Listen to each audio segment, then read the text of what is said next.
ಸಮಸ್ತ ವಿಜಯ ಕರ್ನಾಟಕ ವೀಕ್ಷಕರಿಗೆ ನನ್ನ ನಮಸ್ಕಾರ. ನಾನು ನಿಮ್ಮ ಡಾಕ್ಟರ್ ಸುನೈನಾ.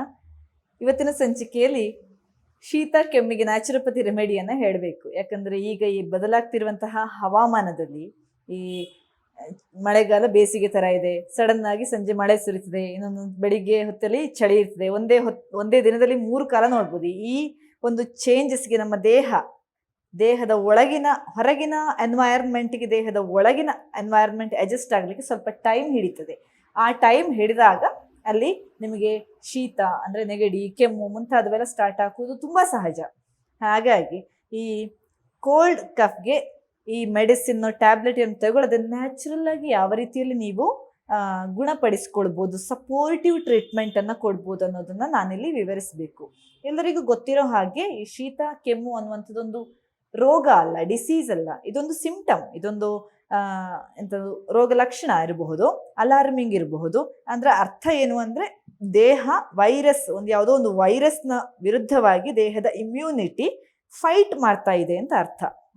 ವೈರಸ್ ಅನ್ನು ಹೊರಗೆ ಹಾಕ್ಲಿಕ್ಕೋಸ್ಕರ ನಮ್ಮ ದೇಹದ ಇಮ್ಯುನಿಟಿ ಫೈಟ್ ಮಾಡ್ತಾ ಇದೆ. ಹಾಗಾಗಿ ಈಗ ಜ್ವರ ಇರಬಹುದು, ಶೀತ ಇರ್ಬೋದು, ಕೆಮ್ಮು ಇರ್ಬೋದು, ಅದೆಲ್ಲ ಬರ್ತಾ ಇರೋದು ಅದಕ್ಕೋಸ್ಕರ. ಒಂದು ವೈರಸ್ನ ವಿರುದ್ಧ ಫೈಟ್ ಮಾಡ್ತಿರುವಂತಹ ಅದೊಂದು ಪ್ರಕ್ರಿಯೆ ಅಷ್ಟೇ.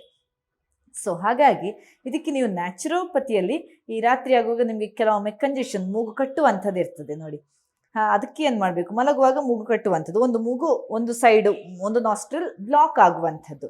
ಅದಕ್ಕೆ ಏನು ಮಾಡಬೇಕು, ನ್ಯಾಚುರಲ್ ಆಗಿ ಏನು ಮಾಡಬಹುದು ಅಂತ ನಾನೀಗ ಹೇಳ್ತಾ ಹೋಗ್ತೇನೆ. ನಿಮಗೆ ಒಂದು ಪೇರ್ ಕಾಟನ್ ಸಾಕ್ಸು, ಒಂದು ಪೇರ್ ಉಲನ್ ಸಾಕ್ಸ್ ಇಟ್ಕೊಳ್ಳಿ. ಕಾಟನ್ ಸಾಕ್ಸನ್ನು ತಣ್ಣೀರಲ್ಲಿ ಮುಳುಗಿಸಿ ಹಿಂಡಿ ಇಟ್ಕೊಳ್ಳಿ. ಆಮೇಲೆ ಬಿಸಿ ನೀರನ್ನು ಒಂದು ಬಕೆಟಲ್ಲಿ ನಿಮ್ಮ ಪಾದವನ್ನು ಫಸ್ಟು ಮುಳುಗಿಸ್ಕೊಳ್ಳಿ. ಒಂದು 5 ನಿಮಿಷ ಮುಳುಗಿಸ್ಕೊಳ್ಳಿ. ನಿಮ್ಮ ಪಾದ ತುಂಬ ಬಿಸಿ ಆಗಿಬಿಡ್ತದೆ. ಅಂದರೆ ಬೇರೇಬಲ್ ಹಾಟ್ ವಾಟರ್ ಇರಲಿ, ಸುಡು ಬಿಸಿ ಅಲ್ಲ, ಬೇರೇಬಲ್ ಹಾಟ್ ವಾಟರ್. ಆದರೆ ಲುಕ್ ವಾರ್ಮ್ ಅಲ್ಲ, ಬಿಸಿ ನೀರಿರಲಿ, ಅದು ಒಳ್ಳೆ ಬಿಸಿ ಇರಲಿ.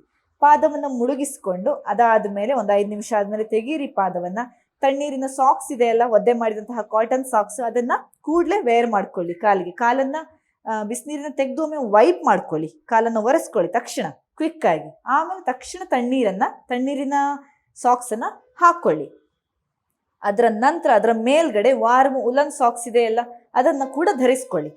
ಕಂಪ್ಲೀಟ್ ಆಗಿ ಧರಿಸ್ಕೊಂಡು ಆಮೇಲೆ ತಕ್ಷಣ ನೀವು ಮಲಗೋದಕ್ಕೆ ಮುಂಚೆ ಮಾಡೋದ್ರಿಂದ ಇದನ್ನು ತಕ್ಷಣ ಹೋಗಿ ಮಲಕ್ಕೊಳ್ಳಿ. ಈ ತಣ್ಣೀರು ಒಳಗೆ ಸಾಕ್ಸ್ ಇದೆ, ಹೊರಗಿಂದ ಬಿಸಿ ಸಾಕ್ಸ್ ಇದೆ, ಉಲನ್ ಸಾಕ್ಸ್ ಇದೆ. ಹಾಗೆಯೇ ಮಲ್ಕೊಳ್ಳಿ. ಕಂಪ್ಲೀಟ್ ಆಗಿ ಪಾದ ಕವರ್ ಆಗಲೇಬೇಕು. ಹೊದ್ದು ಮಲ್ಕೊಳ್ಳಿ, ಪಾದ ಕವರ್ ಆಗಲೇಬೇಕು. ಓಕೆನಾ? ಈ ರೀತಿ ನೀವು ಮಲಗೋದ್ರಿಂದ ನಿಮಗೆ ಏನಾಗುತ್ತೆ, ಕಂಜೆಷನ್ ಕಡಿಮೆ ಆಗ್ತಾ ಬರ್ತದೆ. ನಿಮಗೆ ಮೂಗಿನ ನೇಸಲ್ ಕಂಜೆಷನ್ ಏನಿದೆ, ಮೂಗು ಕಟ್ಟುವಂಥದ್ದು ಒಂದು ಅರ್ಧ ಗಂಟೆಯಲ್ಲಿ ನಿಮಗೆ ಕಡಿಮೆ ಆಗ್ತಾ ಬರ್ತದೆ. ನೀವೇ ಅಬ್ಸರ್ವ್ ಮಾಡ್ಕೊಳ್ಳಿ. ಇದನ್ನು ಮಾಡೋದ್ರಿಂದ ನಿಮಗೆ ನೇಸಲ್ ಕಂಜೆಷನ್ ಕಡಿಮೆ ಆಗ್ತಾ ಬರ್ತದೆ. ಓಕೆನಾ? ಒಂದು ಅರ್ಧ ಗಂಟೆಯಲ್ಲಿ.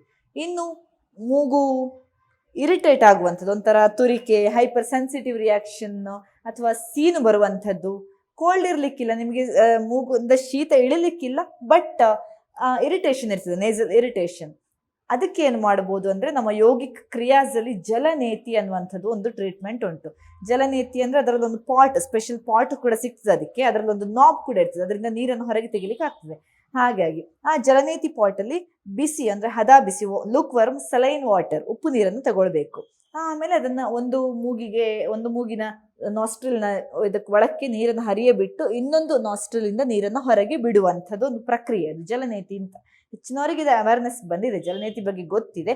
ಹಾಗೆ ಆಪೋಸಿಟ್ ಸೈಡ್ ಕೂಡ ಅದನ್ನು ಮಾಡಬೇಕು. ಅದನ್ನು ಮಾಡುವಾಗ ಕಂಪ್ಲೀಟ್ ಆಗಿ ಬಾಯಿಯಿಂದಲೇ ಉಸಿರಾಡಬೇಕು. ಹಾಗೆ ಜಲನೇತಿಯನ್ನು ಮಾಡೋದ್ರಿಂದ ಕೂಡ ಈ ನೇಸಲ್ ಇರಿಟೇಷನ್ ಕಡಿಮೆ ಆಗ್ತದೆ. ನೇಸಲ್ ಪ್ಯಾಸೇಜ್ ಕಂಪ್ಲೀಟ್ ಆಗಿ ಉಪ್ಪು ನೀರಿನಿಂದ ಪಾಸ್ ಆದಾಗ, ಬಿಸಿ ಉಪ್ಪು ನೀರು ಪಾಸ್ ಆದಾಗ ಆ ಒಂದು ಇರಿಟೇಟ್ ಮಾಡುವಂತಹ ಸಬ್ಸ್ಟ್ಯಾನ್ಸ್ ಉಂಟಲ್ಲ, ಅದು ವಾಶ್ಔಟ್ ಆಗಿ ಹೋಗಿಬಿಡ್ತದೆ. ಹೆಲ್ತಿಯಾಗಿ ಅಂದರೆ ಮೂಗಿನ ಪ್ಯಾಸೇಜ್ ಕ್ಲಿಯರ್ ಆಗಿಬಿಡ್ತದೆ. ಅದು ಕೂಡ ನಿಮಗೆ ಬಹಳ ಒಳ್ಳೆಯ ಟ್ರೀಟ್ಮೆಂಟು ನೇಸಲ್ ಕಂಜೆಷನ್ಗೆ. ಇದೆಲ್ಲ ಈಗ ನ್ಯಾಚುರೋಪತಿ ಟ್ರೀಟ್ಮೆಂಟ್ಗಳಾಯಿತು. ಇನ್ನು ಇಂಥ ರಿಪೀಟೆಡ್ ಆಗಿ ಶೀತ ಕೆಮ್ಮು ಅಲರ್ಜಿ ಬರುವವರಿಗೆ ನಮ್ಮ ಆಕ್ಯುಪಂಕ್ಚರ್ ಟ್ರೀಟ್ಮೆಂಟ್ ಕೂಡ ಬಹಳ ಸಹಕಾರಿ ಆಗ್ತದೆ.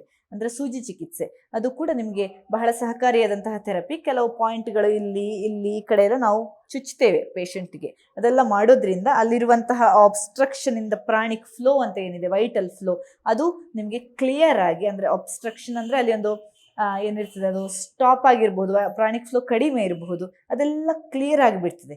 ಅದೆಲ್ಲ ಕ್ಲಿಯರ್ ಆಗಿ ನಾಡೀಸ್ ಎಲ್ಲ ಕ್ಲಿಯರ್ ಆಗುವಾಗ ಅಲ್ಲಿರುವಂತಹ ಪ್ರಾಬ್ಲಮ್ಗಳು ಆಟೋಮೆಟಿಕ್ ಆಗಿ ಕರೆಕ್ಟ್ ಆಗ್ತಾ ಬರ್ತದೆ. ನಾವು ಮಾಡೋದು ಇಷ್ಟೇ, ಆ ದೇಹದಲ್ಲಿರುವಂತಹ ಆ ಡಿಫೆನ್ಸ್ ಮೆಕ್ಯಾನಿಸಮ್ ಏನಿದೆ, ರೋಗ ನಿರೋಧಕ ಶಕ್ತಿ ಏನಿದೆ, ಅದನ್ನ ಸಪೋರ್ಟ್ ಮಾಡುವಂಥದ್ದು, ಅದನ್ನು ಆಕ್ಸಲರೇಟ್ ಮಾಡುವಂಥದ್ದು ಅಥವಾ ಉದ್ದೀಪನಗೊಳಿಸುವಂಥ ಕ್ರಿಯೆ ಮಾತ್ರ ಅಲ್ಲದೆ ನಾವು ನ್ಯಾಚುರಲ್ ಹೀಲಿಂಗ್ ಪ್ರೊಸೆಸ್ಸನ್ನು ಇಂಟರ್ಫಿಯರ್ ಆಗ್ತಾ ಇಲ್ಲ. ಈಗ ಮೆಡಿಸಿನ್ ನೀವೇನಾದರೂ ತಗೊಂಡ್ರೆ ನೀವು ನ್ಯಾಚುರಲ್ ಹೀಲಿಂಗ್ ಪ್ರೊಸೆಸ್ಗೆ ಇಂಟರ್ಫಿಯರ್ ಆದಾಗೆ ಅದು ಅದರ ಕಡೆ ತಿರುಗಿಸ್ಕೊಳ್ತದೆ ನಿಮ್ಮ ಹೀಲಿಂಗ್ ಪ್ರೊಸೆಸ್ಸನ್ನು. ಹಾಗಾಗಿ ಬಾಡಿ ಹೀಲಿಂಗ್ ನ್ಯಾಚುರಲ್ ಹೀಲಿಂಗ್ ಪ್ರೊಸೆಸ್ಗೆ ಸ್ಟಾಪ್ ಆದಾಗ ಆಗ್ತದೆ ಅದು. ಆದರೆ ಇಲ್ಲಿ ಹಾಗಲ್ಲ, ಆ ಹೀಲಿಂಗ್ ಪ್ರೊಸೆಸ್ ಆಕ್ಸಲರೇಟ್ ಆಗ್ತದೆ, ಫಾಸ್ಟ್ ಆಗ್ತಾ ಹೋಗ್ತದೆ ನ್ಯಾಚುರೋಪತಿಯಲ್ಲಿ. ಹಾಗಾಗಿ ಇದನ್ನು ನೀವು ಫಾಲೋ ಮಾಡೋದು ತುಂಬ ಒಳ್ಳೆಯದು. ಇನ್ನು ಹೆಲ್ದಿ ಡಯಟ್, ಆಹಾರ ಪಥ್ಯಕ್ಕೆ ಬಂದರೆ ಇಂಥ ಈ ಕ್ಲೈಮೇಟ್ ಚೇಂಜಲ್ಲಿ ಮುಖ್ಯವಾಗಿ vitamin C rich food. Vitamin C rich ಅಂದರೆ ನಿಮಗೆಲ್ಲರಿಗೂ ಗೊತ್ತು, ಈ ಕೋಲ್ಡ್ ಕಫ್ ಇದ್ದರೆ ವಿಟಮಿನ್ ಸಿ ರಿಚ್ ಫುಡ್ ತುಂಬ ಹೆಲ್ಪ್ ಆಗ್ತದೆ. ಅದು ಗ್ವಾವಾ ಇರ್ಬೋದು, ಪೇರಳೆ ಹಣ್ಣು ಇರಬಹುದು, ಮಾವಿನ ಹಣ್ಣು ಇರ್ಬೋದು, ಹುಳಿ ಹಣ್ಣುಗಳು, ಲೆಮನ್ ಇರಬಹುದು, ಮುಂತಾದ ಹಣ್ಣುಗಳಲ್ಲಿ ವಿಟಮಿನ್ ಸಿ ತುಂಬ ರಿಚ್ ಇರ್ತದೆ. ಹಾಗಾಗಿ ಮತ್ತು ಆರೆಂಜಸ್ ಇರ್ಬೋದು, ಕಿತ್ತಳೆ ಹಣ್ಣು, ಇದರಲ್ಲೆಲ್ಲ ವಿಟಮಿನ್ ಸಿ ರಿಚ್. ನೆಲ್ಲಿಕಾಯಿ, ಬೆಟ್ಟದ ನೆಲ್ಲಿಕಾಯಿ, ಇವನ್ನೆಲ್ಲ ತಿಂದರೆ ನಿಮಗೆ ರೋಗ ನಿರೋಧಕ ಶಕ್ತಿ ಆಟೋಮೆಟಿಕ್ ಆಗಿ ಬೆಳೀತಾ ಹೋಗ್ತದೆ. ಇನ್ನು ಕೆಲವರಿಗೆ ಈ ಕೋಲ್ಡ್ ಸೀಸನ್ನಲ್ಲಿ ಇಂಥ ಹಣ್ಣುಗಳನ್ನು ತಿಂದರೆ ಕೋಲ್ಡ್ ಜಾಸ್ತಿ ಆದ ಹಾಗೆ ಅನ್ನಿಸಬಹುದು. ಹಾಗಾಗಿ ಅಂಥವ್ರು ಸ್ವಲ್ಪ ಅವಾಯ್ಡ್ ಮಾಡಬಹುದು ಅದನ್ನು. ಈ ವಾತಾವರಣ ಬಿಸಿ ಇರುವಾಗ ನೀವು ಅಂದರೆ ಬೇಸಿಗೆಯಲ್ಲಿ ನೀವು ಅದನ್ನು ಇದು ಮಾಡ್ಬೋದು, ಅಭ್ಯಾಸ ಮಾಡ್ಕೊಳ್ಬೋದು. ಹಾಗಿರುವಾಗ ವಿಟಮಿನ್ ಸಿ ರಿಚ್ ಫುಡ್ ತಗೊಂಡು ನಿಮ್ಮ ಇಮ್ಯುನಿಟಿಯನ್ನು ಸ್ಟ್ರಾಂಗ್ ಮಾಡಿಕೊಂಡ್ರೆ ಅದು ಚಳಿಗಾಲದಲ್ಲಿ ಹೆಲ್ಪ್ ಆಗ್ಬೋದು. ವಾತಾವರಣ ಸೂಕ್ಷ್ಮವಾಗಿರುವಾಗ, ಆರೋಗ್ಯ ಸೂಕ್ಷ್ಮವಾಗಿರುವಾಗ ಆ ರೋಗ ನಿರೋಧಕ ಶಕ್ತಿ ನಿಮಗೆ ಸಹಾಯ ಮಾಡ್ಬೋದು. ಇನ್ನೊಂದು ರಿಸರ್ಚ್ ಏನು ಹೇಳ್ತದೆ, ವಿಟಮಿನ್ ಎ ಮತ್ತು ಐರನ್ ಈ ಎರಡರ ಕಾಂಬಿನೇಷನ್ ಫುಡ್ ನೀವು ಕೊಟ್ಟರೆ ಮಕ್ಕಳಿಗೆ ಸ್ಪೆಷಲಿ ಅವರಲ್ಲಿ ಹೆಲ್ದಿ ಮ್ಯೂಕಸ್ ಮೆಂಬ್ರೇನ್ ಅಂದರೆ ದೇಹದ ಒಳಗೆ ಆ ಮ್ಯೂಕಸ್ ಮೆಂಬ್ರೇನ್ ಏನಿದೆ ಅದು ಹೆಲ್ದಿ ಆಗಲಿಕ್ಕೆ ಸಹಕಾರಿ ಆಗ್ತದೆ. ಹಾಗಾಗಿ ಈ ಕೋಲ್ಡ್ ಕಫ್ ಕಡಿಮೆ ಆಗ್ತಾ ಬರ್ತದೆ, ಅಥವಾ ಪ್ರಿವೆಂಟ್ ಮಾಡ್ತದೆ ಅಂತ. ವಿಟಮಿನ್ ಎ ಮತ್ತು ಸಿ ರಿಚ್ ಫುಡ್ ಅಂದರೆ ಎ ಮತ್ತು ಐರನ್ ರಿಚ್ ಫುಡ್ ಅಂದರೆ ಮುಖ್ಯವಾಗಿ ಗ್ರೀನ್ ಲೀಫಿ ವೆಜಿಟೇಬಲ್ಸ್, ಸ್ಪಿನಾಚ್ ಇರ್ಬೋದು, ಪಾಲಕ್ ಸೊಪ್ಪು ಇರಬಹುದು, ಅಥವಾ ಹರಿವೆ ಸೊಪ್ಪು, any kind of green leafy vegetable ಇರ್ಬೋದು. ಹಾಗೆ ಸೀ ಫುಡ್ ಇರಬಹುದು, ಅದು ಕೂಡ ವಿಟಮಿನ್ ಎ ಮತ್ತು ಇದರಲ್ಲಿ ಐರನ್ ತುಂಬ ಇರ್ತದೆ. ಅದರಲ್ಲಿ ಕ್ಯಾರೆಟ್ಗಳಿರಬಹುದು, ಬ್ರೊಕೋಲಿ ಇರಬಹುದು, ಮತ್ತು ಸ್ವೀಟ್ ಪೊಟ್ಯಾಟೊ ಇರಬಹುದು. ಅವೆಲ್ಲ ಕೂಡ ವಿಟಮಿನ್ ಎ ಯುಕ್ತ ಮತ್ತು ಐರನ್ ಯುಕ್ತ ಆಹಾರಗಳು. ಇವೆಲ್ಲ ತಗೊಳ್ಳೋದ್ರಿಂದ ಕೂಡ ನಿಮಗೆ ಪ್ರಿವೆಂಟಿವ್ ಆಗಿ ನಿಮಗೆ ಕೆಲಸ ಮಾಡ್ತದೆ. ಈ ಕೋಲ್ಡ್ ಕಫ್ ವಾತಾವರಣ ಚೇಂಜ್ಗೆ ನಮ್ಮ ದೇಹ ಒಗ್ಗಿಕೊಳ್ಳಿಕ್ಕೆ ಟೈಮ್ ಹಿಡಿಯುವುದಿಲ್ಲ. ಹಾಗಾಗಿ ಹೇರಳವಾಗಿ ಇಂತಹ ಸೊಪ್ಪು ತರಕಾರಿಗಳನ್ನು ತಿನ್ನಬೇಕಾಗ್ತದೆ. ಇನ್ನು ಬರುವಂಥದ್ದು ಈಗ ನೋಡಿ, ಗಾರ್ಲಿಕ್ ಮತ್ತು ಜಿಂಜರ್ ಮತ್ತು ತುಳಸಿ, ಶುಂಠಿ, ಬೆಳ್ಳುಳ್ಳಿ, ತುಳಸಿ ಮತ್ತು ಪೆಪ್ಪರ್ ಮುಂತಾದವೆಲ್ಲವಿದಲ್ಲ, ಅದು ಕೂಡ ಇಂಥ ಹರ್ಬ್ಗಳು ಕೂಡ ನಿಮಗೆ ಕೆಲವೊಂದ್ಸಲ ಪ್ರಿವೆಂಟಿವ್ ಆಗಿ ಮತ್ತು ರೋಗ ಬಂದರೆ ಅಂದರೆ ಪ್ರಾಬ್ಲಮ್ ಬಂದರೆ ಗುಣ ಮಾಡಲಿಕ್ಕೆ ಕೂಡ ಸಹಕಾರಿ ಆಗ್ತದೆ. ಈಗ ತುಳಸಿ ಮತ್ತು ಜೇನುತುಪ್ಪ ಅದರ ಕಾಂಬಿನೇಷನ್ನು ತುಂಬ ಒಳ್ಳೆಯದು. ಇನ್ನು ಶುಂಠಿ ರಸ, ಜೇನುತುಪ್ಪ ಅದರ ಕಾಂಬಿನೇಷನ್ ಒಳ್ಳೆಯದು. ಇನ್ನು ನಮ್ಮ ಕಡೆ ಎಲ್ಲ ಸಿಗ್ತದೆ ದೊಡ್ಡ ಪತ್ರೆ ಎಲೆ ಅಂತ ಹೇಳ್ತಾರೆ, ತಾಮ್ರಾಣಿ ಎಲೆ ಅಂತ ಕೂಡ ಹೇಳ್ತಾರೆ, ಅದರ ರಸ ಮತ್ತು ಜೇನುತುಪ್ಪ ಅದು ಕೂಡ ಬಹಳ ಸಹಕಾರಿ ಆಗ್ತದೆ. ನೀರುಳ್ಳಿ ಮತ್ತು ಬೆಲ್ಲ ಅದೆರಡರ ಕಾಂಬಿನೇಷನ್ ಕೂಡ ಈ ಕಫಕ್ಕೆ ಸಹಕಾರಿ ಆಗ್ತದೆ. ಇನ್ನು ಪೆಪ್ಪರ್ದು ಈ ಬಿಸಿ ಪಾನಕ ಮಾಡಿ ಕುಡಿದ್ರೆ ಅದು ಕೂಡ ಬಹಳ ಸಹಕಾರಿ ಆಗ್ತದೆ. ಹೆಲ್ದಿ ಬ್ಯಾಕ್ಟೀರಿಯಾ ಅಂದರೆ ಪ್ರೊಡ್ಯೂಸ್ ಆಗಲಿಕ್ಕೆ ಸಹಕಾರಿ ಆಗ್ತದೆ. ಇನ್ನು ಇನ್ನೇನು ಬರ್ತದೆ ಅಂದರೆ ಈ ಹಾಲು, ಬಿಸಿ ಹಾಲಿಗೆ ಸ್ವಲ್ಪ ಒಂದು ಚಿಟಿಕೆ ಅರಿಶಿಣ ಹಾಕಿ ಕುಡಿದ್ರೆ, ಎಲ್ಲರಿಗೂ ಗೊತ್ತಿರುವಂಥದ್ದು, ಆದರೆ ಸಣ್ಣ ಮಕ್ಕಳಿಗೆ ಅದು ತುಂಬ ಸಹಕಾರಿ ಆಗ್ತದೆ ಪ್ರಿವೆಂಟಿವ್ ಆಗಿ. ಈಗ ಕಫ ಬರದ ಹಾಗೆ ಮತ್ತು ಅಲರ್ಜಿ ಆದರೆ ಅದನ್ನು ಸ್ಟಾಪ್ ಮಾಡಲಿಕ್ಕೆ ಕೂಡ ಅದು ಸಹಕಾರಿ ಆಗ್ತದೆ. ಇನ್ನು ಮುಖ್ಯ ಈ ಪೆಪ್ಪರಲ್ಲಿ ರಸಮ್ಮು ಕೂಡ ಮಾಡಿ ಕುಡಿಸ್ಬೋದು ಮಕ್ಕಳಿಗೆ, ಅಥವಾ ಅನ್ನಕ್ಕೆ ಹಾಕಿ ತಿನ್ನಿಸಬಹುದು. ಅದರಿಂದ ಕೂಡ ನಿಮಗೆ ಆ ಮಕ್ಕಳಿಗೆ ಈ ಶೀತ ಜ್ವರ ರಾತ್ರಿ ಏಳುವಂಥದ್ದು ಸ್ವಲ್ಪ ಕಡಿಮೆ ಆಗ್ತದೆ, ಕೆಮ್ಮು ಬಂದು ಏಳುವಂಥದ್ದೆಲ್ಲ ಕಡಿಮೆ ಆಗ್ತಾ ಬರ್ತದೆ. ಇನ್ನು ಮತ್ತೆ ತುಂಬ ಹೈಡ್ರೇಟ್ ಮಾಡ್ಕೊಳ್ಬೇಕು. ಈ ವಾತಾವರಣ ಚೇಂಜ್ ಆದಾಗ ನಮ್ಮ ದೇಹಕ್ಕೆ ನೀರಿನ ಅಗತ್ಯ ತುಂಬ ಇರ್ತದೆ. ಆದಷ್ಟು ನೀರು ಕುಡಿಬೇಕಾಗ್ತದೆ. ನೀವು ಆದಷ್ಟು ನೀರು ಕುಡಿದಷ್ಟು ದೇಹ ಹೈಡ್ರೇಟ್ ಆಗಿರ್ತದೆ ಮತ್ತು ರೋಗ ನಿರೋಧಕ ಶಕ್ತಿ ತಂತಾನೆ ಡೆವಲಪ್ ಆಗ್ತದೆ. ಮತ್ತು ಎಲ್ಲ ರೋಗಕ್ಕೂ ಕಾರಣ ನಮ್ಮ ಹೊಟ್ಟೆಯೇ.